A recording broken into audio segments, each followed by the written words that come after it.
Hello everybody, and we are back once again. This is the tNb Gaming Podcast, episode number 17, if my memory serves me correctly. Welcome aboard. Thank you very much indeed for tuning in, wherever you are, whatever you may be doing, and wherever in the world you are. Thank you very much indeed for giving us your time. Once again this week, it's the first time we've come across the podcast. Thank you very much for stumbling across it by accident. And don't forget, there are 16 previous episodes to listen to on this channel, and you'll find a variety of subjects and conversations to be had. Little bit of a sort of reduced numbers this evening once again. We've had one of those weeks where everybody's been a bit busy and doing different things, so luckily we've got three of us available. This is the RetroBear speaking to you from the Gaming Pantry, joined remotely by two other fellow YouTube gamers and good friends to talk about all things gaming related that sort of come to mind. First up, as always, he's got a regular with us at the moment. This is Rob from Gurnaldinho Plays. Rob, hi. Hello, Mr. Bear. You right? I'm very well, sir. How are you? Yeah, doing all right, thanks. You're doing all right. Good. You up to much this week? Yeah, actually got out for the first time in ages, other than going for food shopping, which was pretty cool. But apart from that, the usual quietness because I'm still furloughed. But yeah. Nice to be out for a change. Well, good. Well, we can tell us, fill in, because I know you've done a video about that. You can certainly fill us in a bit more on how that felt, because I know I certainly haven't tried to do something like that just yet. And yes, world's shortest video, but yes. And also with us tonight is Sean from RetroGamesRevived. Hi, Sean. Hello, mate. How are you doing? It's all right? good to be back. Yeah. Once again, nice to have you with us. Yeah, thank you very much. Hey, episode 17. Well, Yeah. not doing bad, are we? I know. Let's hope it can continue, mate. And yeah, we're enjoying it. Well, it'd be nice. It would be nice to get to 20. Yeah. You know, at least do that. But no, it seems to go very well. It's something we all enjoy doing. Yeah. It's difficult to get us all together at the same time. That's a problem. But it is, yeah. But the great thing about it is that everybody has their own individual things going on, and I know people work different shift patterns and what have you, and perhaps sort of sitting down and doing one of these is probably the last thing on most people's mind at the end of a long day, but that's how it is, I'm afraid, and we have to try and fit in the best way we can. I mean, the good thing about it, I mean, all the hours that we've done so far, there's probably about an hour's worth of material worth recovering from those 16 previous episodes. So that's maybe an hour if we're lucky. I don't know. Let's do a best of compilation for Christmas or something like that. It's all the stuff we don't record, isn't it? That's what the good stuff that misses out from that one. Yeah. Do a tNb greatest hits. tNb tNb podcast, the greatest hits. Yeah, the greatest moment, the funniest moments. Yeah. Comedy DVD for Christmas. Yeah. That's when they'll sell the comedy DVDs, isn't it? Get it done. That'll be for the end of year Christmas party. If we're still going by then, anyway, we'll have to see. Anyway, you get 6 in the pantry though. It'd be a tight squeeze, mate. I tell you, it's tight enough just sitting here on my own. There's not an awful lot of space in here. I'll be honest with you. It's a good job we do it remotely, because we'd never get everybody in here. Yeah. Would it be a bring your own bottle, Mr. Bear, or would you be supplying? Oh, I'd be supplying, I would have thought. Yeah. Let's go. I like to hear. Yeah. I mean, it would literally be one bottle between the 6 of you. Of milk. Bring your own shot glass. Well, I can give you some water to water the milk down with, so it goes a bit further, Oh dear. But yeah, it'd be a tight squeeze in here. I tell you, do not get warm in here during this time of year. Apologies sent this week for Pete Fighter 2 from Eddie Rollercore, and also from Nathan Retro 1. They unfortunately can't be here this evening. Hopefully they'll be here with us on a future episode. If you're new to the podcast, what we try and do at the start of each episode is to go around the remote table and find out what everybody's been up to since we last spoke to them. Usually it's like the last episode or when they were last on, just asking what they've been playing. I'll start with Rob, because I introduced him first. So, and Rob's usually been playing quite a few games in search of his gamer score points for his Xbox Live gamer score journey to 1 million points. So, what have you been up to this week, Rob? This week, well, I think I touched on it in the last podcast, but I put a lot of time into it now, and I think I'm nearly done with it, to be honest with you. Well, I finished the main storyline, as much as there can be a storyline to a Need for Speed game, but I finished playing with Need for Speed Payback. Yep, you mentioned that last week, didn't you? Yeah, it was. I mean, it was. Now that I've finished it, I can say that don't expect anything sort of different or amazingly new and different from a Need for Speed game, but it was all right. There's a couple of the modes in it I don't like. I mean, I don't like doing the drag racing mode in a Need for Speed game, but for some reason they seem to throw that mechanic in. But largely as a whole, yeah, it was all right. It was fun. It was fun enough to keep playing. It's not one of those ones that turned into a grind because there's still some gamer score I wanted to get out of it. I was quite happily, casually still playing it, sort of thing. So there's like a storyline around this one. So did that sort of interfere in the usual sort of longing for the driving segments and things like that, or? No, it's not really. I mean, it kind of sets up the sequence of events because you sort of have to take down sort of a team of racers that to sort of progress to taking on what is called the house in the final sort of showdown. Of course, they're called the house because they always win, and the idea is that they've been rigging races for years, and you're sort of putting that right because you ended up in jail because the person that's basically running the house the house is sort of the house is in charge, and then the next person below it is kind of the one trying to stop you, and that's who you meet in the final showdown. So you end up sort of getting to the stage of being able to take her on and then beating her, and you rebel against it because she was in your crew and then led to your crew being screwed over and you ending up in prison for 6 months. So hence the word payback, because you're getting your payback on her. So it's quite an involved storyline actually for a Need for Speed game. I didn't expect it to sort of be so intricate, but yeah, it was all right. It was good. It was fun, but as I say, a couple of the mechanics were a little frustrating. But then again, everybody's going to have that sort of opinion about one mechanic or another, aren't they? Not everyone's going to like everything about a game. But yeah, I just didn't really get on with the drag racing section of it, where you have to sort of hit perfect shifts and things like that, and basically just tear off in a straight line. And we're a big fan of that bit. No, I don't think I will be, to be honest, Rob. I mean, I prefer like rally games where you've got to, twist and turns at every 2 seconds. Yeah, but no, going in a straight line won't do it for me either, mate.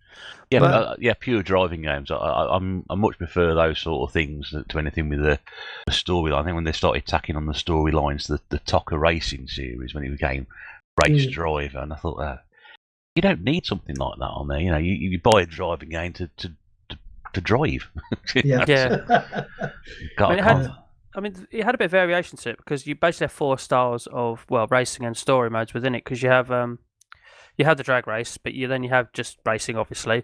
You have off-road, and then you have what's called the car type you buy is called a runner, which is basically sort of a section of storyline in which you take on running away from the police, and you sort of deliver things in highlighted on a map, and then you end up running away from the police, or you can just end up starting off with running away from the police. There's a section we have to drive a big lorry as well, which is quite fun and quite random all of a sudden. It's literally the only point in the game where you have to drive a HGV lorry. It's just kind of thrown at you, and it was just like, that's different. Just mowing down police because you're much bigger than them as you're going along. But I mean, it's good because you have to have sort of a car for each type of race in your garage, and you can upgrade it with engine parts and things like that, which if you win, you draw 1 of 3 out of random. You can go to the shop and buy some with the in-game currency. You can also earn these tokens to earn spins, so you can target a specific thing you need as well, aside as a side thing in the shop as well. So it's got some depth to it, some variation to it, so it's not a bad game, but it's just another Need for Speed game at the same time, really. So if you like Need for Speed games, you'll be all right. I'll have to look out for that one. Yeah. But yes, apart from that, the other game I played for Gamerscore as such, but absolutely thoroughly enjoyed. I was on the Xbox with a few of us tubers having a chat and some friends, and they brought up the fact that Blazing Chrome was in Game Pass, part of subscription, and that it was leaving soon. So, and it was apparently a really good game. So I thought, we'll give that a bash. And it is tough, a little bit brutal in places, a lot brutal in places, but a really, really fun run and gun game. But just mega tough. Blazing Chrome, you say? Blazing Chrome, yeah.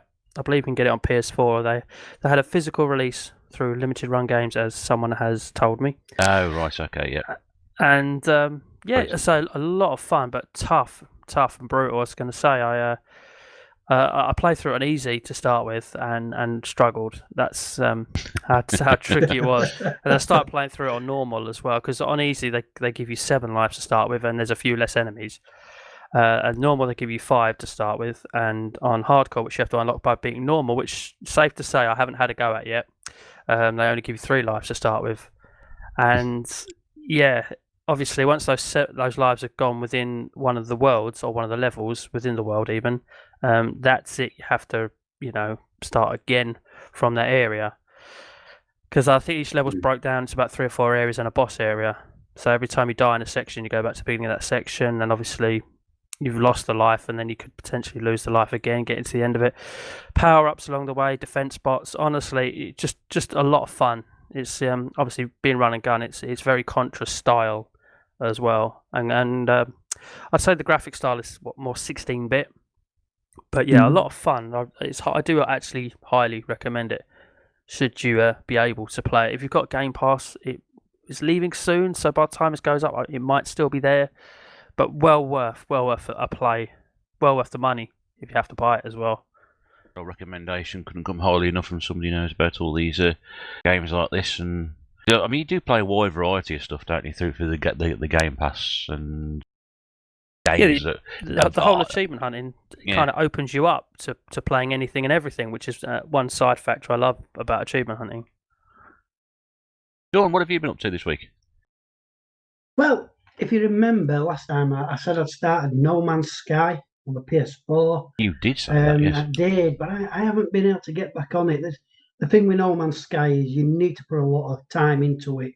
It's not a fast-paced game. It's something. It's basically an evolution kind of game. You've got to collect materials and to create stuff and whatever. I just didn't have the time to spend.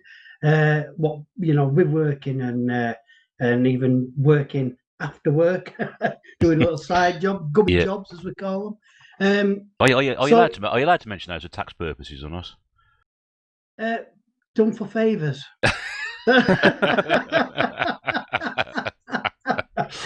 Oh dear. Paid in beer.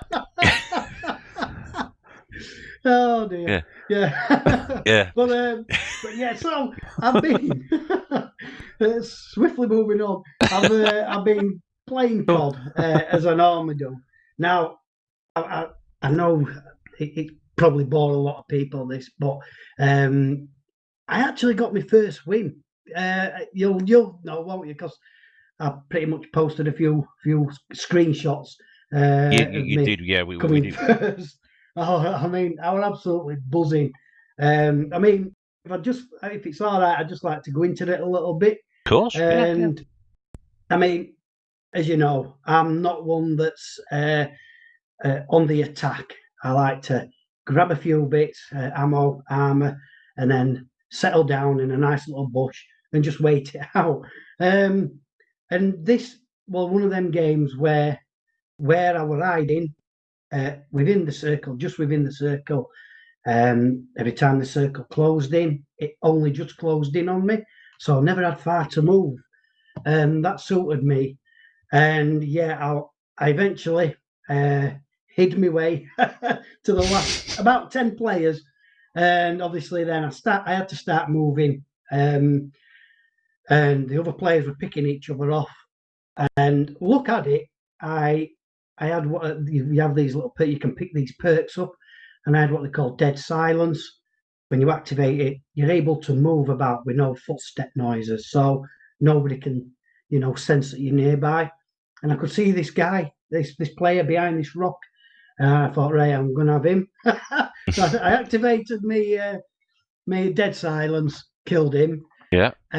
By this time, we were down to about 5 people left. I saw this guy outside of this building, took him out. I moved edge closer. There was a guy in the bush, and I didn't see him. It was only my heartbeat sensor that gave him away. And he was smack in front of me. Like I said, I couldn't see him. He was in the bush. I thought he's got to be there. So I just fired point blank. Managed to take him out. And it was me and this other player. I'm not kidding. My heart was pounding, absolutely pounding. And again, it was just one of them games where everything just fell in place for me. And I was in the circle. This guy was being pushed by the gas. He had no option but to run towards. He had no time to fire at me. I had all time in the world. Took him out. Game over. Victory. I'll tell you, mate. Such a really good feeling. Was there some dancing involved at the end of this, you think? Or, he's sort of go around the living room, yeah. Yeah. When you was one-on-one with him, did you say to yourself, right, this time? Yeah, this time, yeah. I did, mate, yeah. I did, I really did. And it was this time. Whether I'll win it again, who knows? But what a feeling. I've said it before, but there's some of these players that they're really good. And they're winning it probably every day, several times a day. And I'm glad I don't, to be honest, because that feeling that I got when I actually won it, it were unbelievable, euphoria.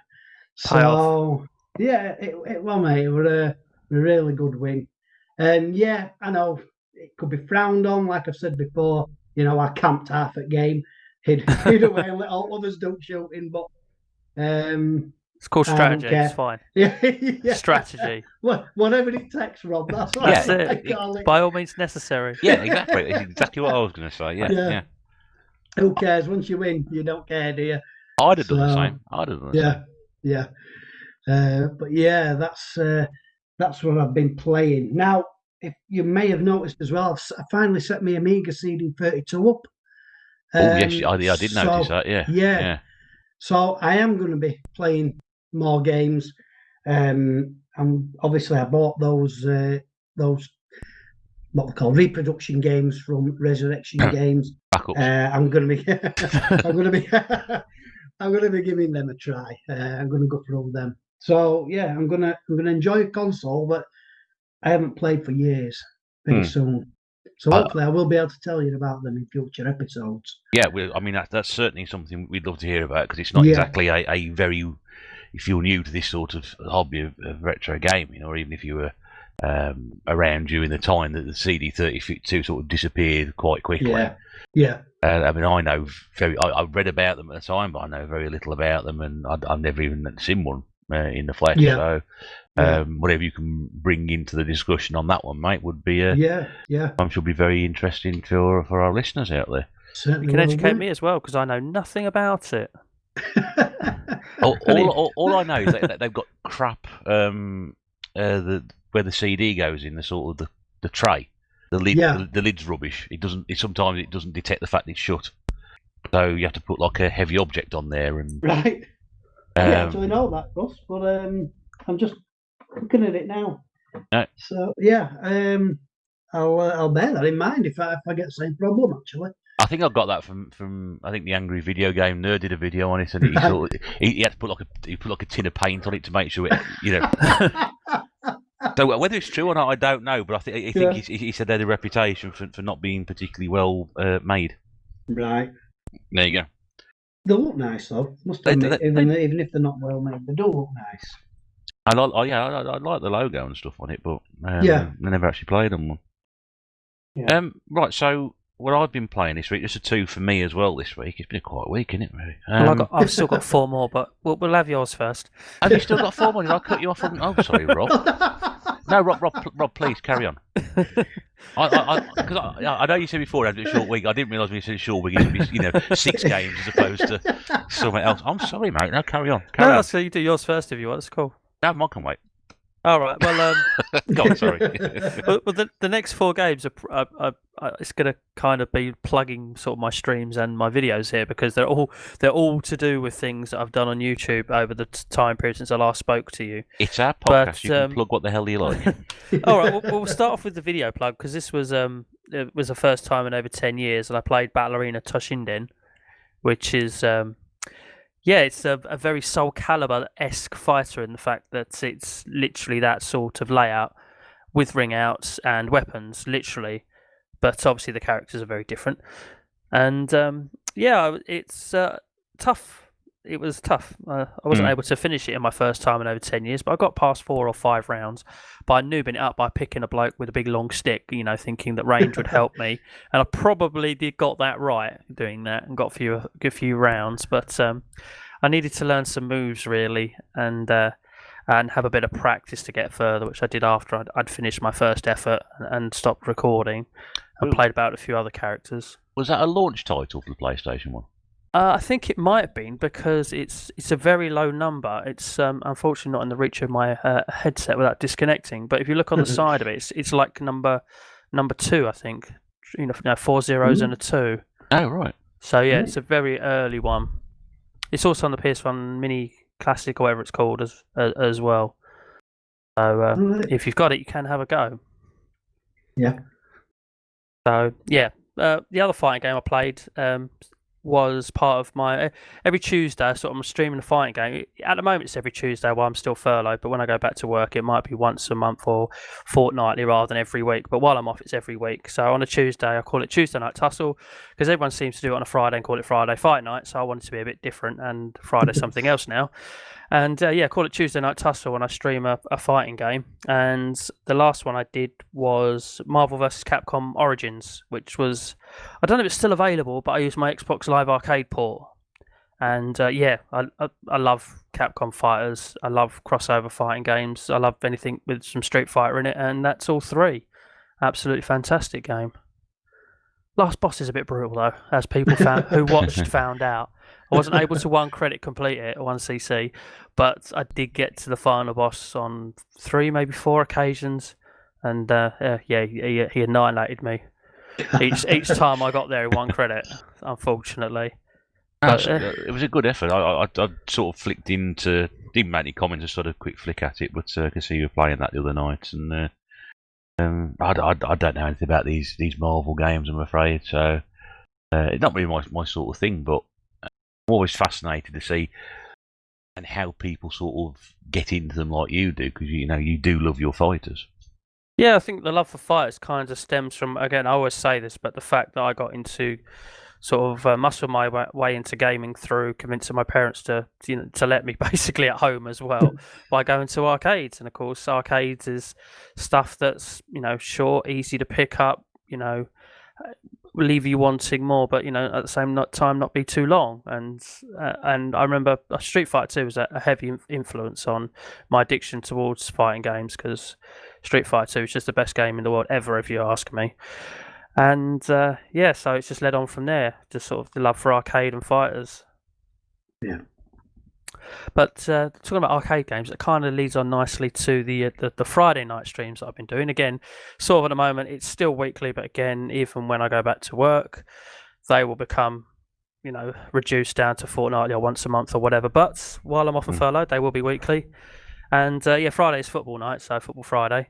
And I think I've done 2 of those since I last spoke to you. And so where arcade leads on to it the first week is I played Super Football Champ, which actually had a PlayStation 1 port, so I was using that. Didn't seem as smooth and as arcade-like as I remember on the PlayStation 1, but I remember watching you play that one, because I've watched obviously the first couple you did, and I'd only briefly stopped in for that one, and I must admit I couldn't really sort of relate to the game. It just seemed a bit, as you said, a bit. It seemed a bit off, me. Off from its arcade port, but still very representative of it. I mean, you still had the obviously the graphics and the gameplay style, and you pick your ace as well. Obviously, I went for the nippy little bugger, because running away faster than everybody else is a great tactic in any game, But it got stupid score lines as well. Yes, but that's arcade football, so I don't really mind that. I mean, if I was playing a FIFA game, it's like I need to crank up the difficulty here, But it was the fact you were letting in so many as well. Like the difficulty when I got to the semi-final, which is where I finally lost after a 3 game league and then going into the knockout tournament. The difficulty just ramped up amazingly, didn't it? I don't know if you think you might have seen that bit. But I went from winning that far, I went from winning the quarterfinal 13-7 to losing the semi-final 14-8. And a lot of the early games I was winning like 12-3 or 11-4, that sort of margin.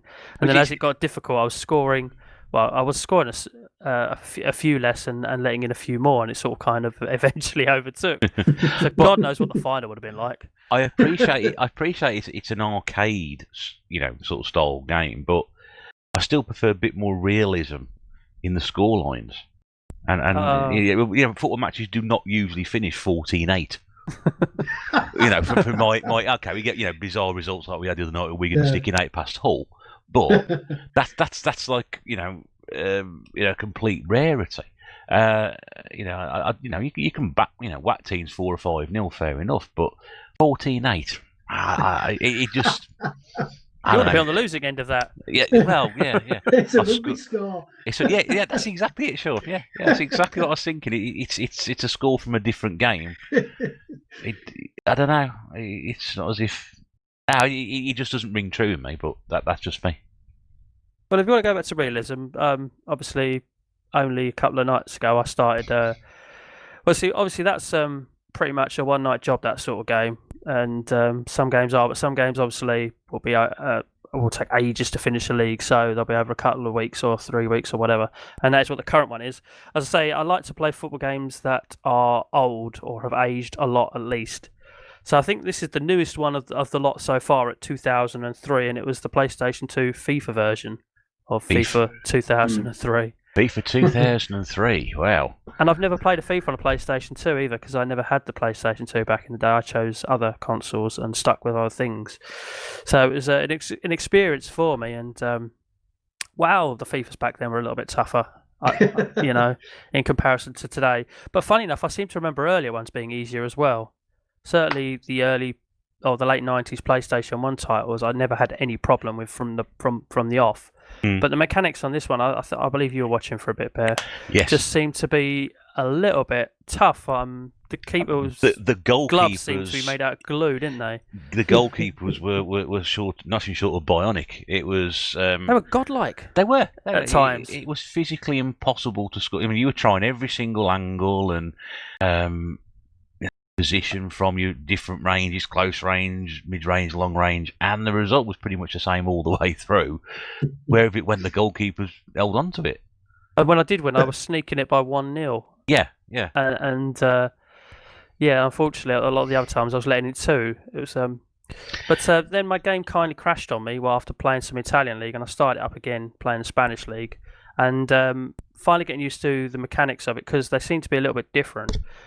I found it very unusual. Normally, when you need to switch player, to pick one that you are not, you press one of the shoulder buttons. It was actually tapping X, and then you need to tackle one of the other 2 side buttons. And I didn't know that to start with, so I had to learn that mechanic.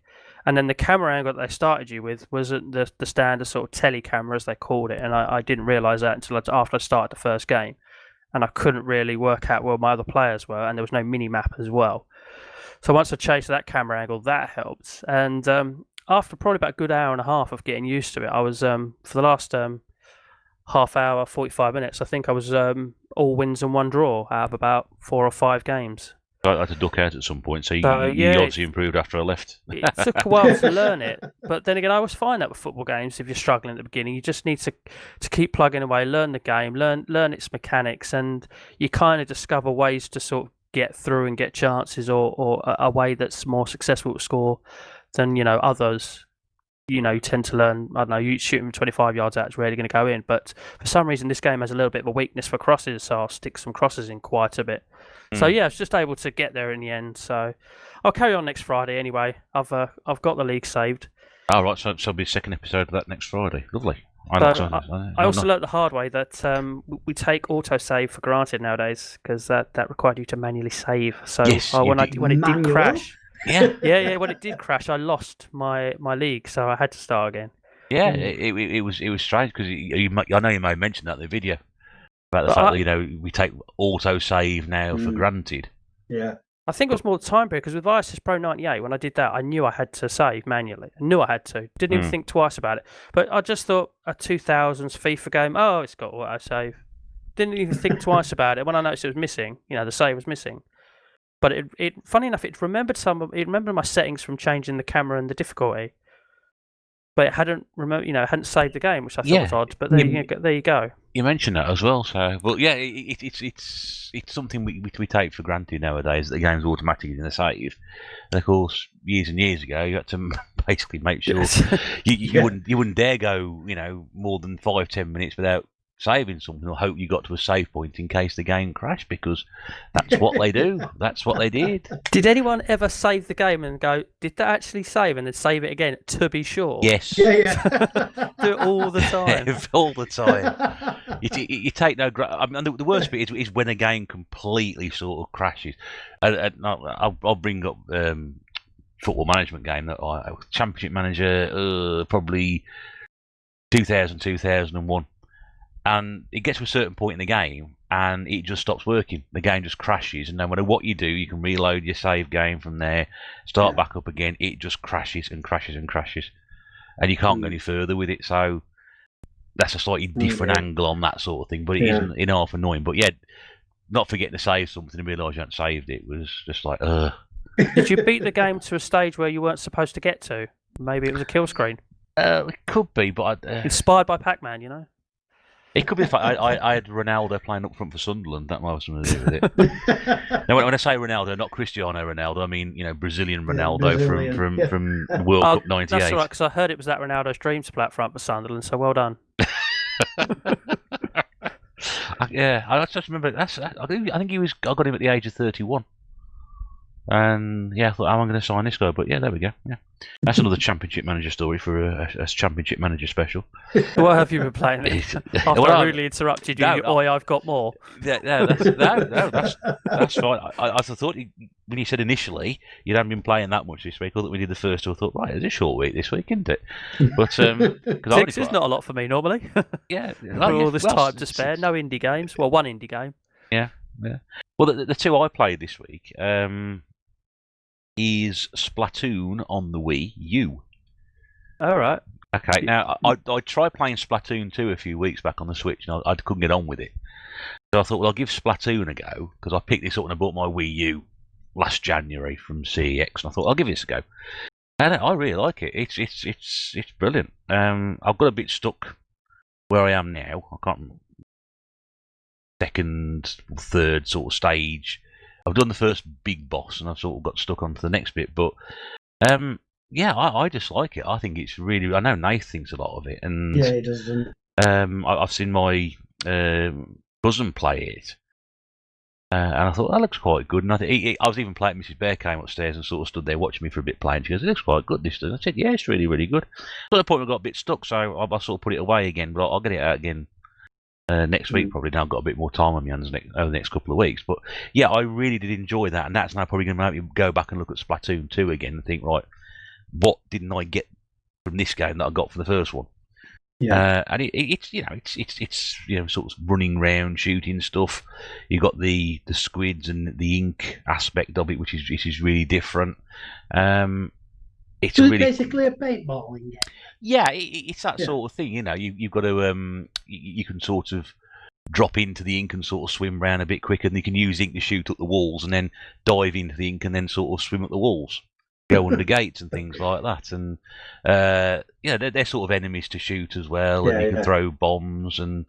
Oh, it's just a really colourful shooter, and it's you've never seen it before. It looks like a lot of fun, and you haven't got a Wii U. It's definitely, I think it's about £8 or something like that. £8 at the moment, second hand.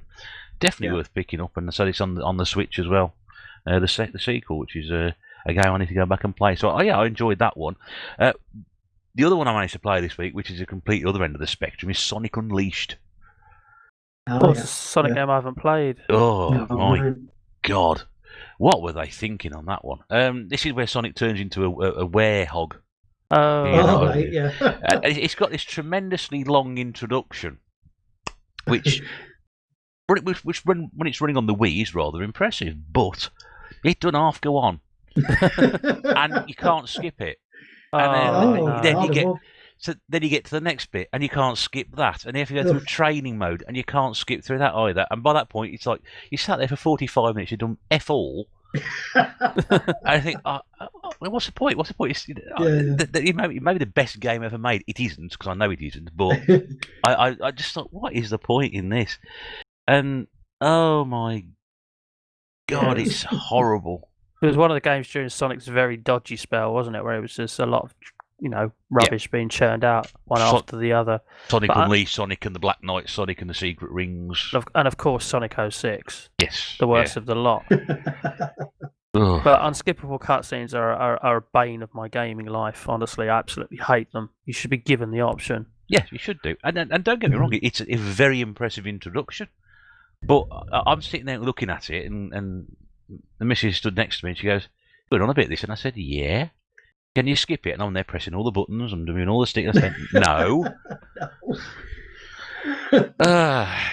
Yeah, so I'm not going to hurry back that, which is a real shame because I do like to give games a chance, and I know this doesn't have the greatest reputation, and I never got far enough to find out why he got turned into a werehog. Not that I'm particularly bothered about it, and it introduces one of these like really annoying characters which they just bring into a game for any particular reason other than the fact that they've found a drawing somebody did 5 years ago. I thought that was quite cute. He's some sort of squirrel thing. And Right. no. So yeah. just on a side note, right? Yeah. Such as Sonic. Mm. Does Sega give out rights to developers to develop Sonic games, or do they? Because I'm assuming Sega don't make all these games, these Sonic games. Are they leased out to developers? Well, I think you'll first find it pronounced Sega. And and secondly, I don't know. I think Sega make them, and then they're on multi-platforms now because they don't make their own consoles. Probably a very good question. I'm just trying to have a. If you look at Normally, Team Sonic Racing, for example, it was a Sega game, but then it was released on the Xbox One, Switch, and PS4. Well, on the disc of Sonic Unleashed, it does say Sonic Team, which is usually the Sonic developers. Yeah. If I involve games off the shelf, better, wouldn't you? Well, and at least look at it and say, "No, this intro's too long, surely." I wish somebody had done. Yeah. They'd saved a bit of time. That that's should be sure. skippable. Yeah. It's just like the devs have gone, "No, we've made all this effort to make it look pretty. You will watch." Yeah. Yeah. Yeah. Not going to go through that next time I go on now. If I ever go back to it. If I ever go back to it. But that's those are the only two games that I've managed to play this week. Now, Sonic Unleashed sort of leads us into a sort of nice sort of thing because only the three of us here tonight, we thought we'd have a bit of a general just throw a few things around or talk about and sort of see what comes up in conversation. This week I picked up off eBay a Wii console. Now you might think, well, hang on a second, you've already got three of them. Well, you're right, because I do have three of those, and a Wii U. In fact, I've got three Wii U's now, because I've got a couple sitting up here as well. One which is my own, one which is a HDMI one, and one which is a non-HDMI one. But this Wii I got off eBay basically came with a power supply and was being sold as it's got a laser problem on it. But on it, there was loads of games downloaded, and I thought, perhaps it's been soft-modded. So, got it off eBay, £8 including postage. Just for the unit and the brick, which is quite good. There's nothing wrong with it.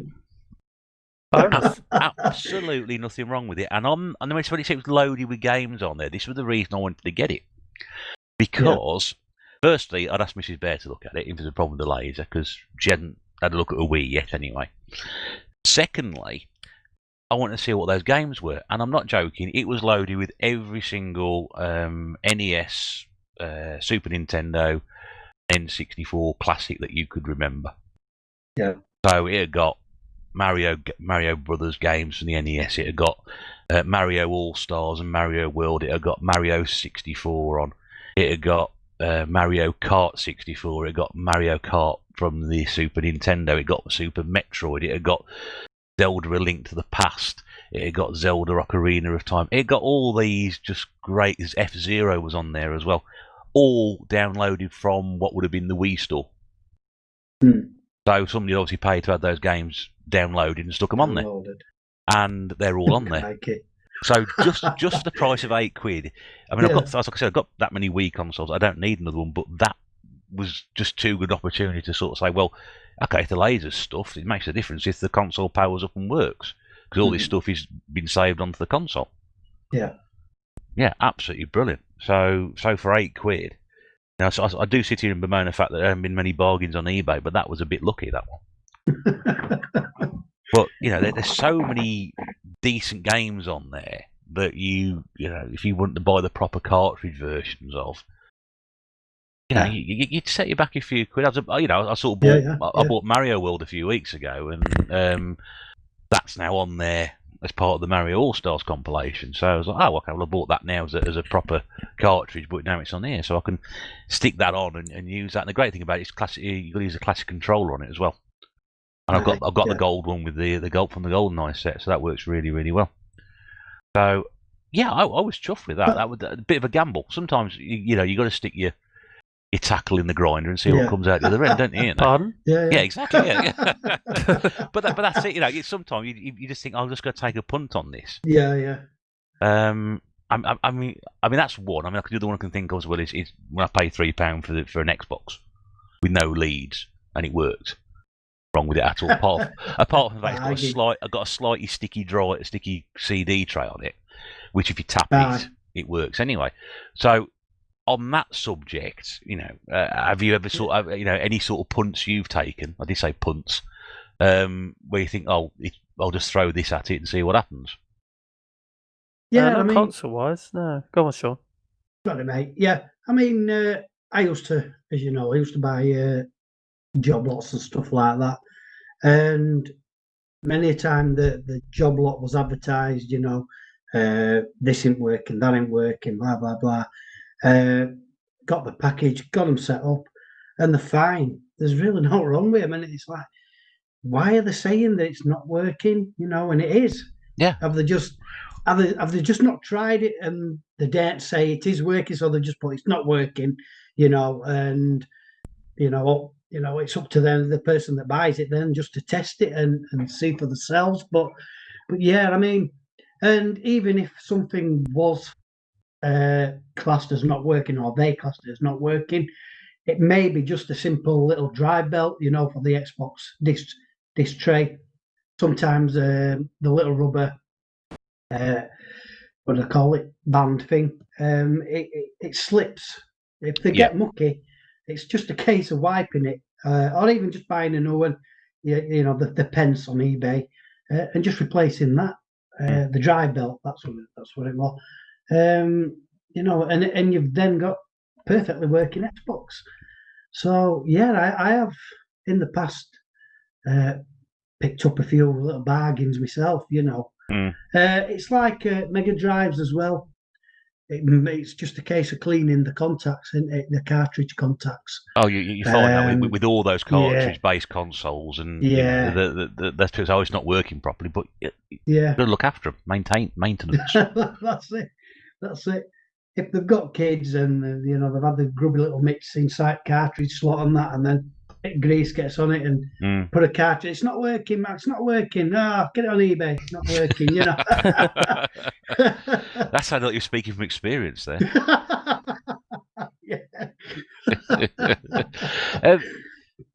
You said not consoles, Rob. What have you taken a punt on then in terms of something? No, it's just obviously being a collector, we all like our games with manuals, and it's just eBay lots where they just show you the outside of the box, but it's a good price, so you end up taking the punt on is the manual in there or not. And I brought it up in a couple of podcasts ago, but the lot I bought for 53 quid, which was 121 quid's worth of games, literally had the picture of every box and no manuals. So it was just like, well, if I bid no more than £67, I can get all my money back in CX trade credit at least. So that was like my maximum bid. And lo and behold, every game did have its manual, but at the same time, can you imagine if it turned up and none of them had any? I'd be gutted, especially as one of those games has actually crept up in value. Some of them have gone down, so that's why I had to nip out the other week and get some and traded in, because a couple of them have gone down a couple of quid already. So I was like, right. And I just thought I'll check on Truck Racer's value, which was 25 quid when I bought in that lot, and that's now gone up to 30 quid in CX and out of stock. So that was the one that I really wanted out of the whole lot.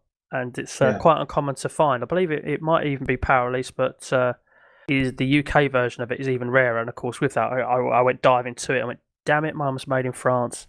But at the same time, it's still a 30 quid game now. but it was 25 when I bought it. It's just gone up in value already. What was your trip like out? Just for those of us who haven't ventured out as such yet. It was a little bit surreal, and I know we don't have to wear our masks officially in shops till like next Friday. Friday, actually, after this podcast goes out, isn't it? Yes, that's right. Yeah. 24th And, of July. Well, I took mine out with me because apparently you have to wear them on trains anyway. And although I do drive, it's actually so. I literally I live 5 minutes walk from a train station, and it's just as cheap to get the train as it is to park. And it takes you into the town centre, so I just prefer to jump on the train. So anyway, you have to wear your mask on the train, so that was a little bit of a warm-up for me. And I thought, you know, some shops want you to wear it already, sort of it's their policy, some don't, but I just thought sort of a bit out of respect at the moment, I'm going to wear my mask in every shop, I don't care. You know, it also helps me get used to it. But I was surprised at the level of people that was out as well. There was loads, and it was kind of I almost want to say 50-50, but I reckon it was more 60-40 against not wearing masks of people out, and it was different. Obviously, CX was one of my stops, and for those who don't know me, which is everybody listening except for you guys, I do wear glasses. I wear contact lenses for work, but when I'm not at work, I wear glasses, and obviously a face mask.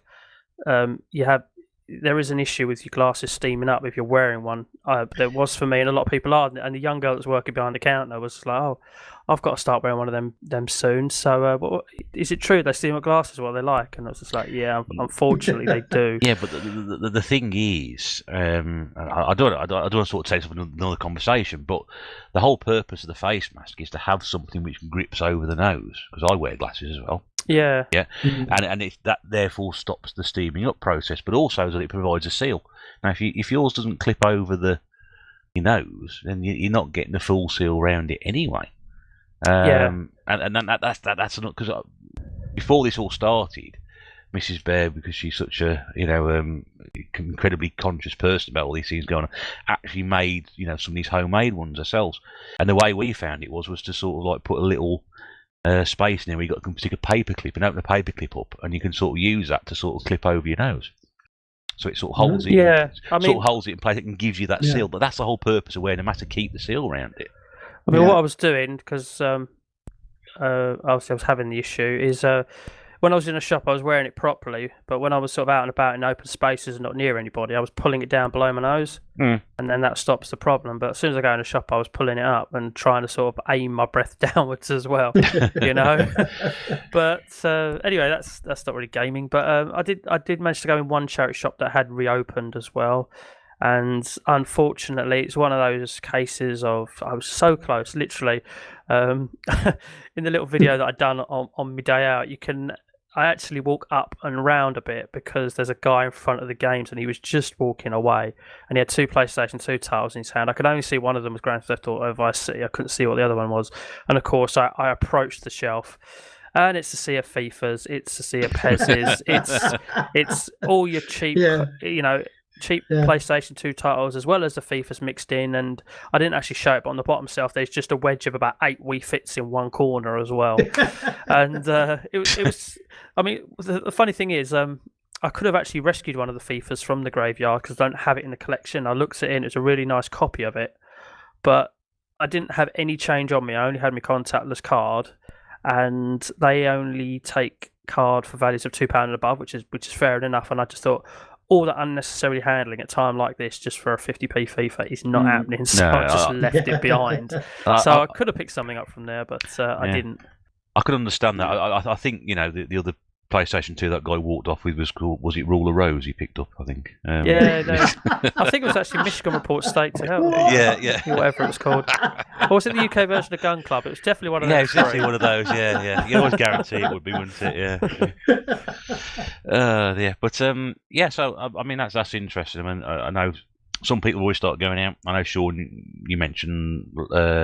you say last week when you went to the shopping centre, didn't you? Yeah. They want a lot going on. And I work, it's like retail environments. I'm banned from going through our shop at the moment because of keeping distance and keeping out of it. But this week I've probably been into a couple of supermarkets, and I think, as you said, Rob, it's a very sort of half and half split between who's wearing a mask and who isn't. I did think about going out today and doing game hunting, but I've got a bit of time to think about that over the next couple of weeks or so when I've got a bit of time to do it. So Yeah. I'd like to, but as I said before, I think I said it short before we came on, it's just, if nothing's open, or there's nothing out there, do I really want to put myself at risk of catching something just for the sake of going out and looking at a few games? And I think common sense has to prevail a little bit, maybe. I had a little bottle of my own hand sanitizer in my pocket, as well as literally always wearing my mask in some manner. If you go equip the right stuff and you're doing all the right things, then that, if you catch it after that, you catch it after that. There's nothing else you can do, but you don't want to catch it. That's the thing. Yeah, that's true. I mean, it's like the first time for me in about 4 months. Plus, the rules have relaxed, and I was being precautious. So, I just wished everybody would kind of, do the same measures of being precautious. I don't expect people to carry hand sanitizer around with them, but just I do though. Don't touch anything unless you have to. I did notice that some shops actually had like a little station as you walk in. It was right there in front of you. It was like, please sanitize your hands before before basically coming any further as such. One shop, said, "Oh, would you mind using the hand sanitizer?" So don't worry, I've got my own. I'm taking it to the extreme of, somebody's touched that handle on top before me. Yeah. So I'm going to have my own. Thank you very much. So I got told off for going into Tesco's to the wrong door the other night. That was... You rebel. Yeah, well, I don't know. They got two great big double doors on the front, and the one side had, for some reason, got some. As you walk through, there were some barriers, but they weren't shut off. So it wasn't like they closed the entrance exit off at all. I started walking in, the security guy said, "Oi, other door." All right, okay. I was walk around the other side, sort of thing. You've always had a rebellious side, haven't you? You're a wild person at heart. Yeah, I'm a rebel. Yeah. So obviously, I haven't been out, which is becoming even more and more dangerous because when I stay at home, I'm spending more and more money because this week. Our good friend and that bastion of common sense, young Edward of Rollercore, posted a message to say this item has come back into stock on Amazon, and it's a cracking price. And when you click on something, you wish you hadn't clicked on something. The news that was passed on was that some of you may have realised, and you'd have to move bloody quickly on this, by the way the events have transpired, that the PC Engine Mini came back into stock at Amazon. Now, when it came out earlier on this year, it was meant to be released in March. I think Pete ordered one, didn't he? Yeah, and it got, obviously because of COVID, it got pushed back until May. Yeah. And I think it was $99.99. Well, Amazon had dropped the price to the cracking sum of £79 and 4p. I'm not sure where they get 4p from. I've got really absolutely no idea. No. But I sat there and thought, God, that's too good to pass up, isn't it? That is just too good to pass up. So I bought one. Yeah.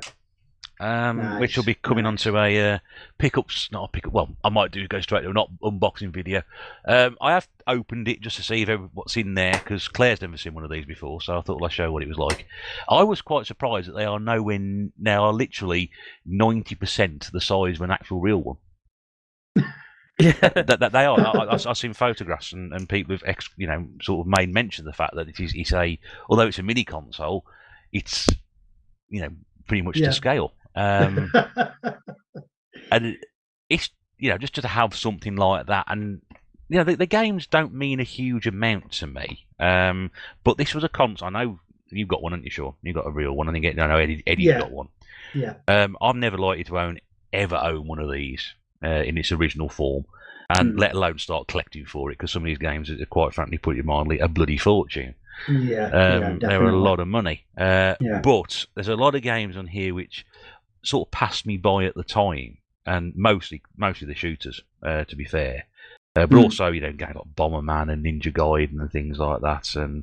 But I'm just looking at the back of the box now, and I can sort of see things like R-Type, obviously, because this is the game that R-Type is System which R-Type is very much associated with. Dragon Spirit, you've got Fantasy Zone, you've got Darius, Salamander.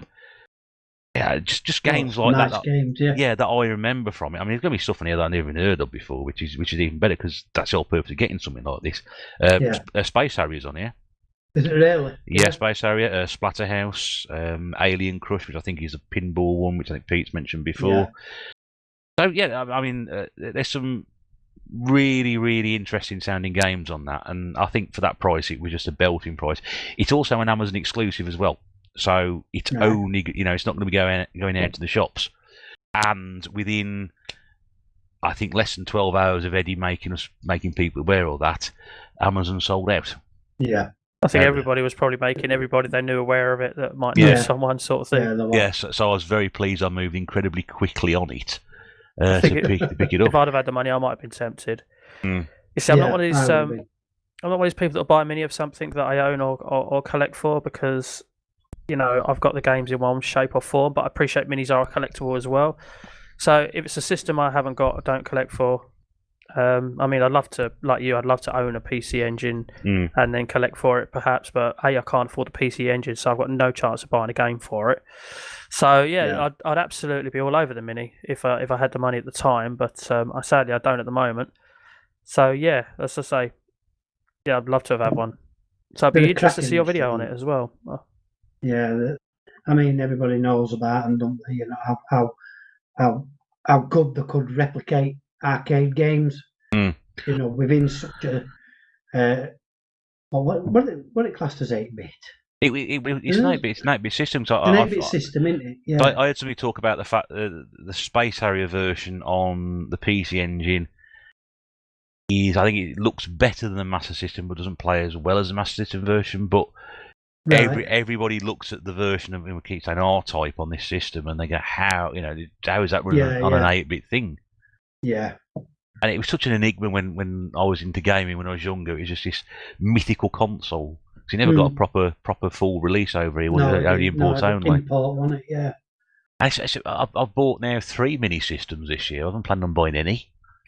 And I think I'd sort of push come to shove it. I should have got a 4th one at the time, but I don't plan to collect them. But that one certainly, because of the fact that I've never liked to own it's in its normal form anyway, and I think it's only going to be something that's going to get more and more collectible as well, really. Yeah, I think so as well. Especially with it only being released, available through Amazon. Yeah. We don't know how many Amazon have had, how many pre-orders there or anything like that. So, no. but yeah, because not going out and spending more money sat indoors. Obviously, listen to people telling me to buy things. Yeah. I think Eddie's about 150 quid at the moment for the stuff he's told me to go and buy over the last 12 months or so. Yeah, those figures those Marvel vs. Capcom figures I've got, and then there's obviously that as well. Yeah, so adding it all up, mate. If you're listening, don't worry about that. One other thing I want to mention as well before we sort of see if there's anything else to talk about. Did anybody else hear about that copy of Mario which sold for a stupidly, ridiculously sum of money in America this week? No. What was it, 1,400 quid or something? £110,000? $1, sorry? Was it? 110 a copy. 110. 110,000. I can't remember. It was it was Mario Brothers on the Super Mario Brothers on the Wii. On the Wii. Super Mario Brothers. Yeah, on the Wish. Yeah. Super Mario Brothers on the NES. Because it was sealed, wasn't it? People back in those days just didn't keep games sealed, whereas nowadays you get 10 a penny, didn't you? Basically, kept sealed and things like that. People just didn't keep games sealed back then. It just never happened. $110,000, I think it went for. That's ridiculous. Mental, isn't it? Absolutely ridiculous. It is. Are you telling me this is a very rare item, sealed copy? I don't know. I did read the report 3 times, and at no point did the report actually say why the hell this was so rare. Right, okay. Also, the report also contained a screenshot of probably what I think may have been one of the more up-to-date Mario games. So didn't show a shot of the original game in itself. No, because you looked at it and thought, well, why would you pay $110,000 for that? I don't know why it was so rare. But interestingly to note in that report was obviously experts they were asking at the time, the sale were saying, oh yes, well these things now are classed as collectible and antique, so you can guarantee at this point that people start digging through their old stuff and start saying, well, this is worth a fortune now, isn't it? I've got a copy of Mario Brothers, it's worth a fortune. Not unless it's sealed. Yeah, sealed and in mint condition. Has got $110,000 to spend on the game. Surely it's got to be a company, hasn't it? Museum or something. Yeah, it's got to be. rich person with more money than sense. Yeah. Ridiculous. It's worth more than a house. I've got this video Oh, game, but I'm certain never going to houses. play it. That sounds like me. Yeah, but yours are unsealed to start with. But I'm one of those. I just say, yeah, it's meant to be played. Let it breathe. Right, I'm just going to bring this up, and I just bring a report from the internet. I'll quote Celebrity Insider because that's where I'm reading it from before anyone tries to sue me, plagiarising their words. And to really say, on Friday, Super Mario Bros. The original version for the NES became the highest-selling video game of all time when it clocked in around $114,000. Good God. The game, still wrapped in its original plastic, was purchased by an undisclosed bidder at a Heritage Auctions event.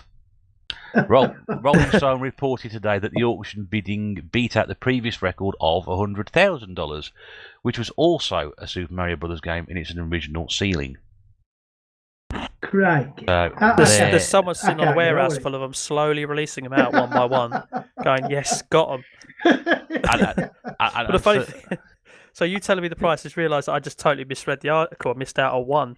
That's why I said to you, didn't it go for 1,400? Like, no, there's two ones there. Read that properly next time, Rob. Yeah. In addition to being in perfect condition, the fresh copy of Super Mario Bros. Came with hang tabs, a short-lived form of the game's packaging. According to Heritage Auctions, the game got such a high price on account of not only the game's legacy, but also its packaging. Nintendo featured hang tabs on their games for a short amount of time shortly before they switched to using shrink wrap to seal games rather than stickers. This Friday, Nintendo games and products earned the auctioneers around $700,000. Other games to go for a higher price, including Mike Tyson's Punch-Out, which went for $50,000, as well as another copy of Super Mario Bros. 3, although the third installment of the franchise, Super Mario Bros. That makes any sense. Oh, there's a rare first pressing of Super Mario Bros. 3, which featured the word Bros on the front. Oh, right. I think I've heard of that one. But yeah, there's always people paying hundreds of thousands for an extra bit of cardboard on their box. The hang tab, yeah? Is that what anybody else getting from all this? Yeah, that's it seems to me like it was a unique form of packaging which was used for a very, very short period of time.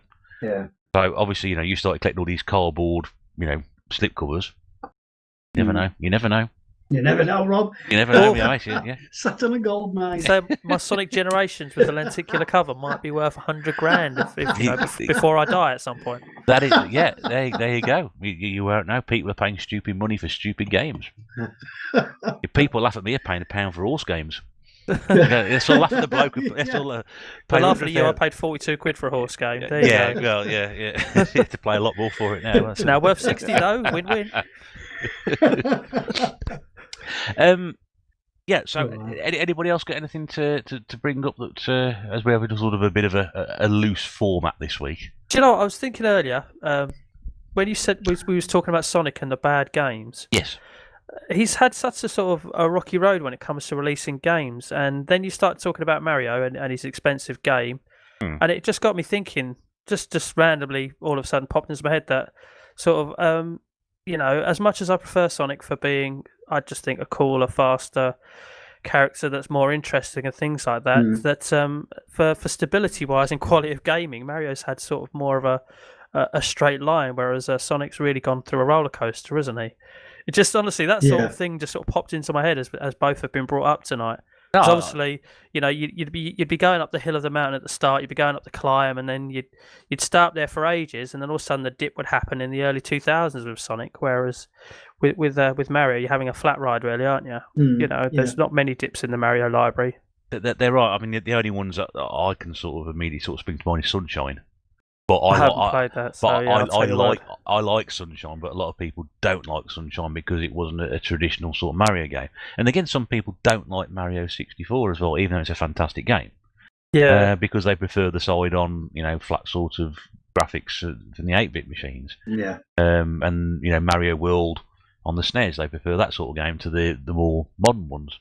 But you're right. Yeah, Sonic's had a real sort of quality control issue over the years, I would say. But a bad Mario game is still all right, whereas a bad Sonic game is shocking.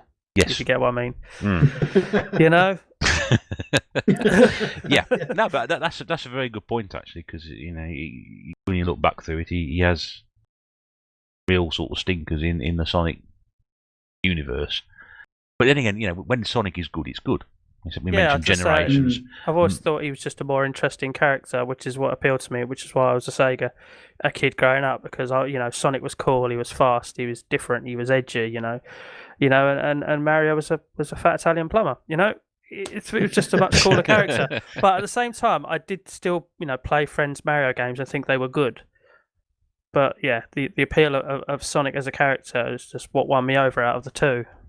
Yeah, because you have something like Sonic Generations, and then you got Sonic Mania, but in between you got Sonic Forces, haven't you? Forces, that one? Yeah. Yeah. And you think, well, how can you go from that one to that one to that one?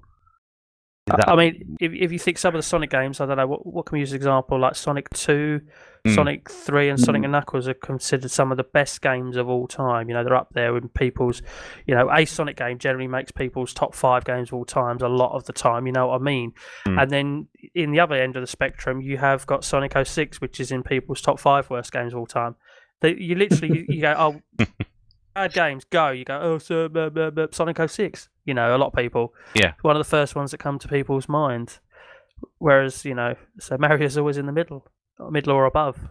Yeah. Doesn't really dip into that, worst games ever category, does he? No. Except, do you know, I think I is. might have thought, was it on one of the Panasonic sort of FMV cartoon? Oh, I think I finally thought one. Yeah. Hotel Mario. I don't think. Was it Hotel Mario? There was one game I remember called Hotel Mario. We had to sort of like go keep closing doors, like a puzzle game. But then again, I don't think people count those games. No, they don't really see because it as they a proper Mario game. No, they didn't come out on the Nintendo systems. They were sort of like the Zelda games that came out on the CDI, I think it was. You shouldn't really count those games because although Nintendo licensed the name out, I don't think you can sort of class that really. Mario is missing, I think, is probably. I think that was the one. Yeah, and I think that was think of. And that didn't have Mario in it because obviously the clues in the title, Mario is missing, and I think it was focused around Luigi. But no, it's an interesting discussion, that one, because. I was just thinking also, Sean's buddy, he's not really had too much of a troubled past, has he, either? Oh, Crash. Oh, well, yeah. Not really had too much of a rocky road, has he? Consistent, yeah. Been pretty consistent as Crash. So. Well, but then again, if you think, I think some of the Game Boy Advance titles weren't particularly great. Yeah, I suppose, yeah. But then again, most people don't remember those ones. But yeah, I mean, Crash Bandicoot 1, 2, Crash Team Racing games, fantastic. I've always enjoyed playing Crash. So have I. I don't, I've played enough of them to say, I think they're pretty consistent. I don't further sort of more modern Mario games, but I'll happily play the other games. And the same with Sonic. Yeah, you've got to pick and choose your games with Sonic. Yes, there's a bit of a minefield. Certainly, in say that time period. Anything else, anybody? No, I'm good. Well, the only thing I can think of is something that Pete's picked up fairly recently, and I just wondered your thoughts on the Evercade. The little handheld machine that comes with, I believe it's cartridges, isn't it? That's right. Yeah. Yeah. Just wondered what your thoughts on that. Compilation cartridges, yeah. It is. Yes, Data East, isn't it? And there's an Atari compilation for it as well. Yeah. Because I really do want one, and I have been toying with the idea for a few weeks now. I've just never hit that buy button, but I think I might be regretting it a little bit now. I think reports coming back from Pete it's a pretty decent little machine, and I can imagine them getting quite collectible as well. Yeah. I've heard good things about it. It's not for me though, because I mean, I've sort of shied away from handheld gaming quite a lot because getting on a bit, my eyesight isn't. It's beginning to fail me a little bit. I think it's been a long time since I've had an eye test, and I'm coming up for one, and probably some new glasses as well. But also just having. I can't sort of sit down and play games on the small screens now. So for me, it would be a bit of a waste of time. But I don't think even if I could do it, I don't think it'd be something I'd be sort of looking to buy anyway. Because I don't think stuff that's come out for it is my sort of thing. Right. Does it connect to the TV? Has it got that option? Has it got that feature? Do you know? Don't know nothing about it, I mate. don't No, think so. no. I'm not. So don't quote me on it, but I'm not sure. I mean, for Does me, it it has interest got. you, Rob? Sorry. Does it interest you? For me, it has got a large appeal to it because obviously, again, I'm going back to the love of arcades and growing up with them, and a lot of the title compilations are very much sort of a compilation of arcade games or arcades that have been or games that have been ported to an arcade. But again, it's just that a lot of my gaming now is done at home. So when I'm at home, I generally tend not to want to pick up and play a handheld. You know, I bought a PSP, I don't know, about 18 months ago because I thought, oh, that'd be cool for when I'm out and about and, you know, need something to do. And apart from the train journeys to and from Doncaster, it's never been used. Right, so that's the only thing that stops me. But as a console, as to what it has, its library, it's extremely appealing. But I just know it's going to be one of those I sort of buy it and then I'm going to play it to start with because it's new and and great.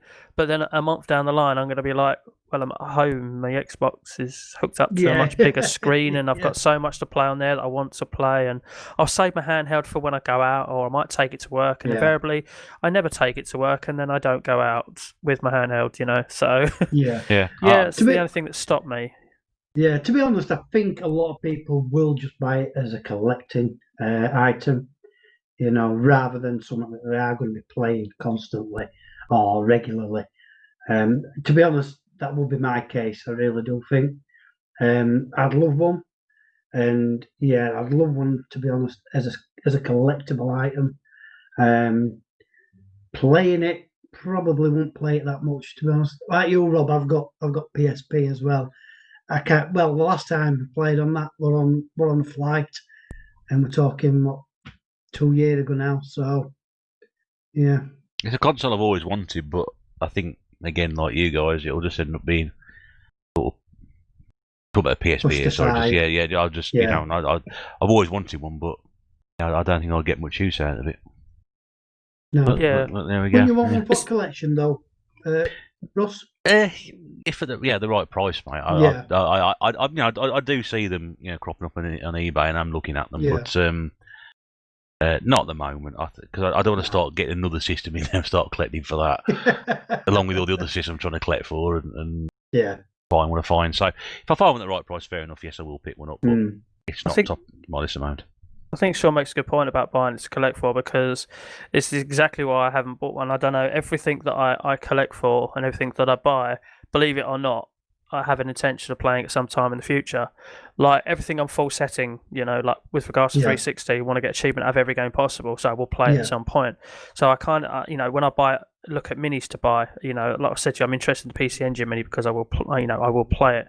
That's why I won't buy a Mega Drive Mini, because I won't, but I'll buy a SNES and a NES one if I can, because I don't own those consoles. And to have a nice little library like that in front of me, I would play it. So to look at a handheld like that with an awesome library of games which I could quite easily dip into and play, brilliant. But at the same time, if it's just going to sit there and not be played, then I won't buy it. So I'm kind of a collector who basically aims at what he will play. So. Right, you've got sort of like 10 years on me and Sean, so you've got a bit longer to play him anyway. Only 10? I don't know. Low blow there, sorry lads. Well, on that low note then, I think that's probably the best place to... This is you wanted to get rid of me as quick as possible after that. Yeah, sorry. Yeah. I've just remembered I've got something to do now, so I've got to finish it off anyway. No, yeah, great point to finish, and I think that was an interesting little discussion there. A little bit of a different episode this week, but due to being thrown together at the last minute of these things I think we've got through some quite interesting things there, and things we've been up to anyway, and hopefully we'll try and think of a topic for the next episode. But I would just like to say thanks to very much indeed to Rob Gurnaldinho Players for his time today. Thank you very much, Mr. Bear. Take care. Okay, and I'll decide when I can have you back next time after that last insult. And also, I'd like to say thanks once again to Sean of RetroGamesRevived for his time today as well. Yes, thank you very much, mate. Lovely. This is the Retro Bear saying thank you very much indeed for listening to this edition of the TNB Gaming Podcast. If you have enjoyed this episode, don't forget there are 16 previous ones to go back and scan through. But until then, we speak to you again. You take care, and bye for now.